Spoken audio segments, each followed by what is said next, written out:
9 राज्यों की 33 विधानसभा सीटों पर उपचुनाव के नतीजे थोड़ी देर में सामने आने लगेंगे। रुझान सामने आएंगे, वो तस्वीरें भी आपको दिखाएंगे, कुछ और नतीजे भी जब सामने आएंगे वो भी आपके सामने लाएंगे हम। लेकिन इस बीच बड़ी खबर राजस्थान से आ रही है।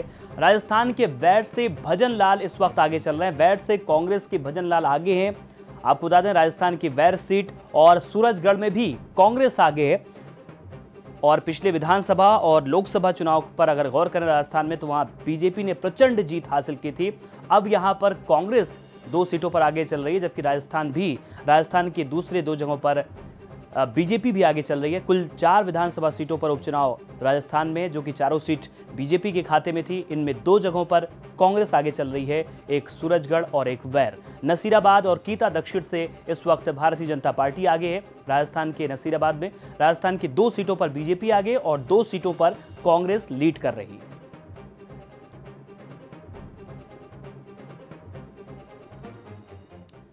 इस उपचुनाव में नोएडा की सीट भी काफी महत्वपूर्ण है। Indrasen Yadav news express reporter हमारे साथ जुड़ चुके हैं। इंद्रसेन, क्या स्थिति है? मतगणना शुरू हो गई, ताजा रुझान क्या सामने आ रहे हैं? जी देखिए, आपको बता दूं इस टाइम जो है 8 बजे काउंटिंग शुरू हो गई थी और अभी कुछ ही देर पहले यहाँ पे जो पहला रुझान वो आया है, इसमें बीजेपी को बढ़त है। बीजेपी की जो प्रत्याशी यहाँ से विमला बाथम है, तकरीबन 2000 वोट से वो आगे चल रही हैं। वहीं अगर बात करें तो जो सपा की काजल शर्मा है, वो उनको तकरीबन पहले राउंड में 800 वोट मिली हैं। बीजेपी को बढ़त यहाँ पर पहले रुझान में मिली है। ठीक है, इसके अलावा क्या वहां पर हालात अभी भी बने नजर आ रहे हैं? जो चीजें कही जा रही थी, एक नोएडा में कड़ी लड़ाई की बात कही जा रही थी बीजेपी और समाजवादी पार्टी के बीच में।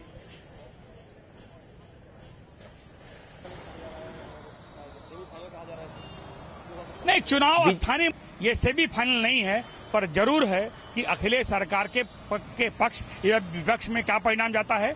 भारतीय जनता पार्टी के कार्यकर्ताओं ने अथक परिश्रम किया और उस परिश्रम के आधार पर मैं ये कह सकने की स्थिति में हूं कि हम जो उपचुनाव के परिणाम आने वाले हैं वो भारतीय जनता पार्टी के पक्ष में होंगे। 17 का जो चुनाव होगा वो सत्ता परिवर्तन का चुनाव होगा। इस उपचुनाव से सत्ता का परिवर्तन नहीं होने जा रहा था, ये जनता भी जानती है। इन उपचुनावों से सरकार के एग्जिस्टेंस पर कोई असर नहीं पड़ने वाला था, इसलिए स्थानीय मुद्दों पर ये चुनाव थे। 2017 का जब चुनाव होगा तो वो सत्ता परिवर्तन का चुनाव होगा और सत्ता परिवर्तन के मूड में और इस मूड में दोनों में फर्क है। नहीं, फर्क क्यों नहीं पड़ेगा? कहीं जहां इनके अंदरूनी गठबंधन हुए हैं, जो सड़क पर तो इन्होंने नूरा कुश्ती की है पर आपस में तालमेल किया है, उसका वोटों में असर दिखेगा। और इस वक्त सीनियर जर्नलिस्ट योगेश मिश्रा जी भी हमारे साथ जुड़ चुके हैं और हम विजय बहादुर पाठक जी को सुन रहे थे, यूपी बीजेपी के प्रवक्ता हैं। योगेश मिश्रा जी, बीजेपी इसे सेमीफाइनल मानने को तैयार नहीं यूपी में, क्या कहीं कोई डर है उपचुनाव के नतीजों को लेकर? बिल्कुल आप ठीक कह रहे हैं। भारतीय जनता पार्टी इसे सेमीफाइनल इसलिए नहीं मान रही है कि सारी की सारी सीटें भारतीय जनता पार्टी की थी। भारतीय जनता पार्टी अगर इसको जितनी सीटें हारेगी उससे लगेगा कि उसके अपने जो विधायक सांसद हो गए उनकी पकड़ अपने इलाके में ढीली हुई है। दूसरा क्या है कि ये चुनाव विजय बहादुर पाठक के कोई भाजपा का ये भले कहे कि ये सेमीफाइनल है, ऐसा नहीं है। अगर ये सारी की सारी सीटें जीत जाती भारतीय जनता पार्टी तो अखिलेश सरकार के खिलाफ एक बड़ा जनादेश तो होता ही, और उस जनादेश के बाद ये सरकार की स्थिति जो कमजोर पड़ती। पर भारतीय जनता पार्टी सारी सीटें नहीं जीत रही है, ये भारतीय जनता पार्टी के लोग जान रहे हैं, इसलिए वो किनारा कर रहे हैं, इसे सेमीफाइनल नहीं मान रहे हैं। पर ये बिल्कुल साफ है कि ये चुनाव अखिलेश सरकार को संजीवनी देंगे और ये बताएंगे कि भारतीय जनता पार्टी की जो प्रचंड हवा चली थी उसे उसके नेता ही जानबूझकर या अपनी कमजोरी में या अपनी गलतियों से या अपने मनमुटाव के चलते बांध के नहीं रख पाए। और अब उत्तर प्रदेश में क्राइसिस का दौर भारतीय जनता पार्टी में शुरू होगा, क्योंकि पहला लोकसभा का चुनाव भारतीय जनता पार्टी ने नरेंद्र मोदी के नाम पर लड़ लिया था। उत्तर प्रदेश में भारतीय जनता पार्टी के पास कोई चेहरा नहीं है। जो छोटे छोटे चेहरे थे वो भी राष्ट्रीय हो गए और जो इलाके के चेहरे थे, जो जिले के चेहरे थे, उन्हें भारतीय जनता पार्टी को प्रदेश का चेहरा बनाना पड़ा है। उनकी स्वीकार्यता पूरे प्रदेश में नहीं है। तो भारतीय जनता पार्टी इन चुनावों के बाद एक विशेष किस्म के दिक्कत से सामना करेगी, एक विशेष किस्म की दिक्कत उसके सामने खड़ी होगी। और यही वजह कि भारतीय जनता पार्टी के नेता किनारा कस रहे हैं, इसे सेमीफाइनल मानने को तैयार नहीं है। विद्याशंकर जी, क्या यही बड़ी वजह है कि अभी बीजेपी की तरफ से जो नतीजे आने वाले हैं उससे पहले इस तरह के बयान दिए जा रहे हैं कि पहले समझ लिया जाए और देख लिया जाए कि टेस्ट जो हुआ है उसका नतीजा क्या आता है, उसके बाद ही कुछ बड़ा बयान दिया जाए? देखिए, स्वाभाविक रूप से जो पॉलिटिकल पार्टीज होती हैं और जो सत्ता में होती हैं, चाहे वो प्रदेश का हो या केंद्र का हो, हाँ। तो उनके पास अपने इनपुट्स रहते हैं, जो कि एग्जैक्ट तो नहीं, लेकिन करीब करीब उन्हें इस बात का आभास रहता है कि कहाँ पे किस तरह के रिजल्ट आने वाले हैं। जहाँ नेक टू नेक फाइट होता है वहाँ का अंदाजा नहीं चल पाता, लेकिन अंदाजा उनको चल जाता है। तो जो बात आ रही है उत्तर प्रदेश की इसलिए भी बहुत ज़्यादा महत्वपूर्ण हो जाता है, क्योंकि मैं पहले जिक्र कर रहा था कि उत्तर प्रदेश पे इनकी नज़र है। अब वो इस तरह से रिजल्ट नहीं ला पा रहे हैं। उत्तर प्रदेश में एक बड़ा चेंजेस ये हुआ है कि जिस अमित शाह के नेतृत्व में उत्तर प्रदेश की लड़ाई लड़ी गई थी, वो यहाँ के प्रभारी बना करके और रणनीति बना करके जिस तरह से रिजल्ट दिए थे, अब वो पार्टी के राष्ट्रीय अध्यक्ष हो गए हैं और वो अच्छे संगठनकर्ता माने जाते हैं। लेकिन जिधर योगेश जी इशारा कर रहे थे कि जिले की लीडरशिप को ले आकर के प्रदेश का लीडरशिप दिया गया और पूरे प्रदेश में सर्व स्वीकार्यता उनकी नहीं है, वो दिक्कत उत्तर प्रदेश में बीजेपी को आ रही है। एक वरुण गांधी पे जाकर के जो नजर टिकती थी कि शायद उनको लॉन्च करके वो तैयारी कर लें, आप देखिए कि इतने बड़े प्रदेश में बीजेपी के पास कोई ऐसा चेहरा अभी तक नहीं दिख रहा है जिसको वो सीएम के तौर पर 2017 के लिए तैयारी कर सके। डॉक्टर दत्ता, जिस तरीके से अगर जो डर बीजेपी के प्रवक्ताओं के बयान में दिख रहा है चुनाव के नतीजों से पहले, क्या ये इस वजह से भी है क्योंकि ज्यादातर सीटें बीजेपी के और सिटिंग एमएलए जो कि सांसद बन गए, उनको लेकर कहीं जनता की और लोकल लीडरशिप को लेकर नाराजगी रही होगी?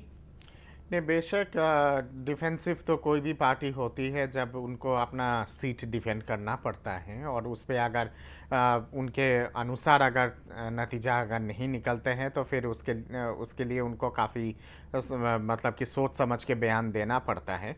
मैं मानता हूं कि उत्तर प्रदेश जो है वो लिटमस टेस्ट दोनों पार्टी के लिए है। सपा के लिए भी लिटमस टेस्ट है और भाजपा के लिए भी लिटमस टेस्ट है। सपा के लिए इसलिए लिटमस टेस्ट है क्योंकि लोकसभा के करारी हार के बाद और उसके बाद जिस तरह से सपा ने लगातार कोशिश की है अपने वोट बैंक को इंटैक्ट रखने की, क्या वो हकीकत में रिफ्लेक्ट हो पाता है या फिर वापस आता है कि नहीं वो वोट बैंक, वो बहुत महत्वपूर्ण है।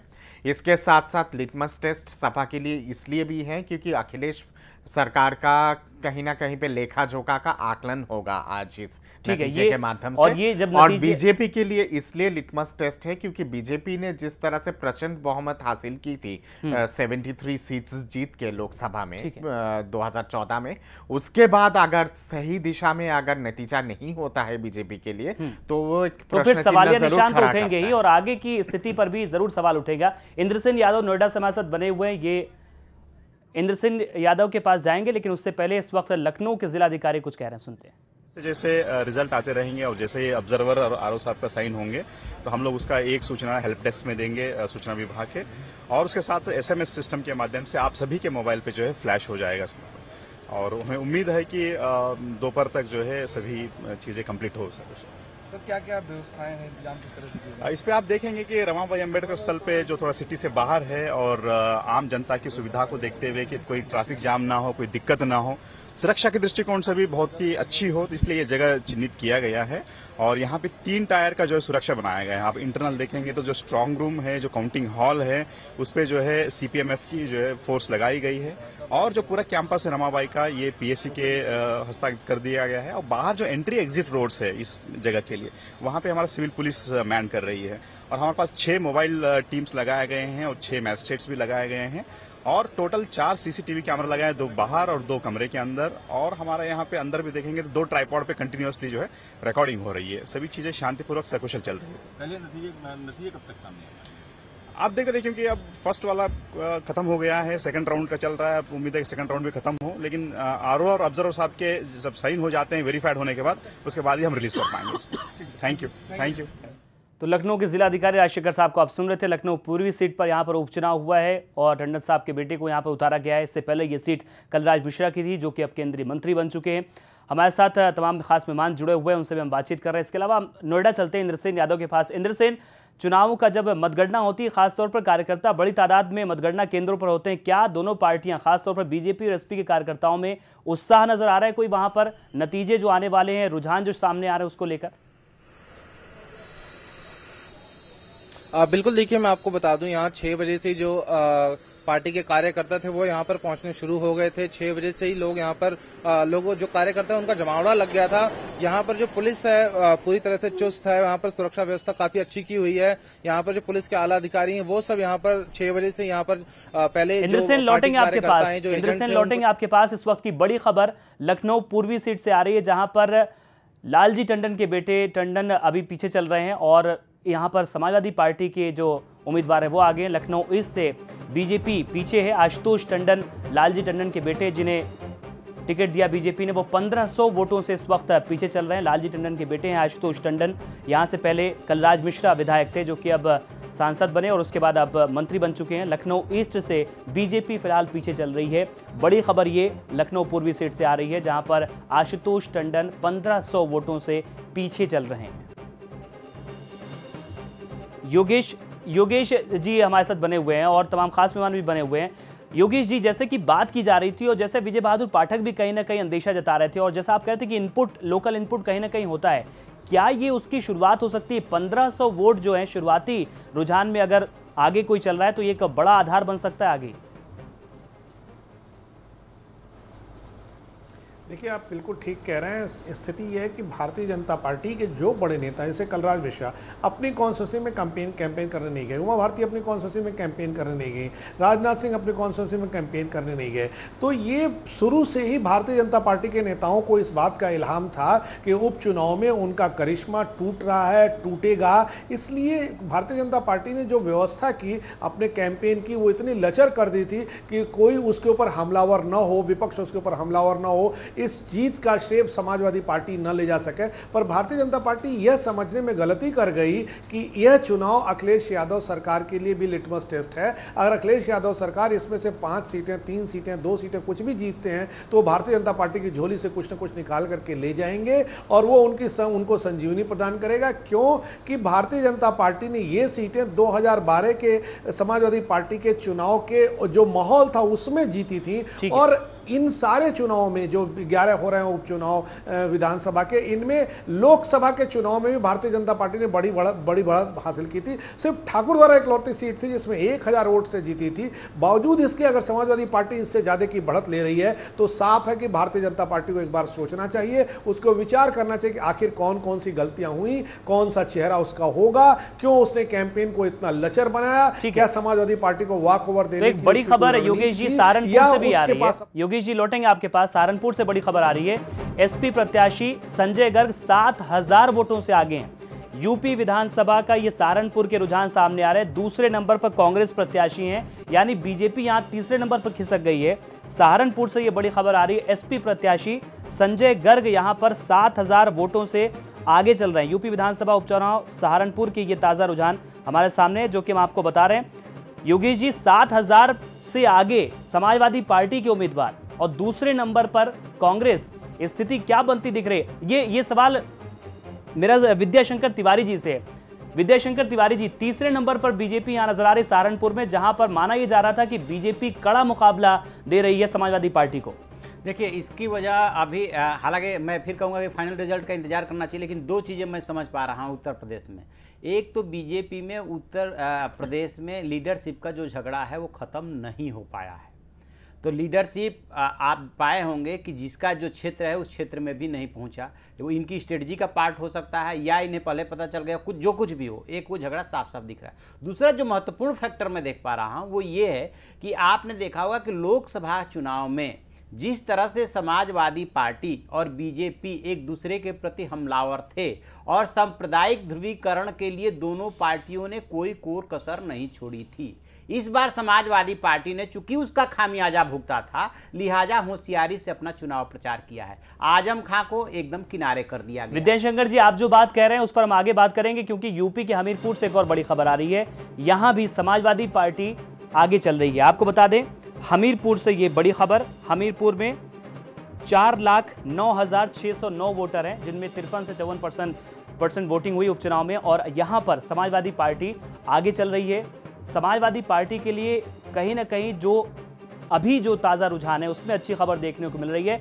और सबसे बड़ी बात यह है कि हमीरपुर में भी समाजवादी पार्टी के बाद दूसरे नंबर पर कांग्रेस पार्टी है, बीजेपी यहां पर तीसरे नंबर पर। यह हमीरपुर की तस्वीर है। सहारनपुर में हमने आपको दिखाया, वहां पर भी समाजवादी पार्टी पहले नंबर पर चल रही है, दूसरे पर कांग्रेस पार्टी, तीसरे पर बीजेपी। यही कमोबेश स्थिति हमीरपुर में भी है। यहां पर भी समाजवादी पार्टी आगे है, पहले नंबर पर लीड कर रही है समाजवादी पार्टी, दूसरे नंबर पर कांग्रेस के प्रत्याशी हैं और तीसरे नंबर पर हमीरपुर में भारतीय जनता पार्टी के प्रत्याशी हैं। सहारनपुर, हमीरपुर और लखनऊ पूर्वी सीट, इन तीनों जगहों पर अभी बीजेपी के उम्मीदवार पीछे चल रहे हैं। सीधे रुख करेंगे अभिषेक मिश्रा का, जो कि हमारे साथ लखनऊ से बने हुए हैं। ठीक है, अभिषेक मिश्रा से हम बात करेंगे, न्यूज एक्सप्रेस रिपोर्टर हैं। हम योगेश मिश्रा जी से भी बात करेंगे। योगेश जी, 3 जगह की जो स्थिति सामने आ रही है उसमें बीजेपी तीसरे नंबर पर है। अगर ये लीड ऐसे ही बरकरार रही तो मेरे ख्याल में एक बड़ा सवाल उठने वाला है बीजेपी की लीडरशिप को भी लेकर और खुद अमित शाह की स्ट्रेटेजी को भी लेकर।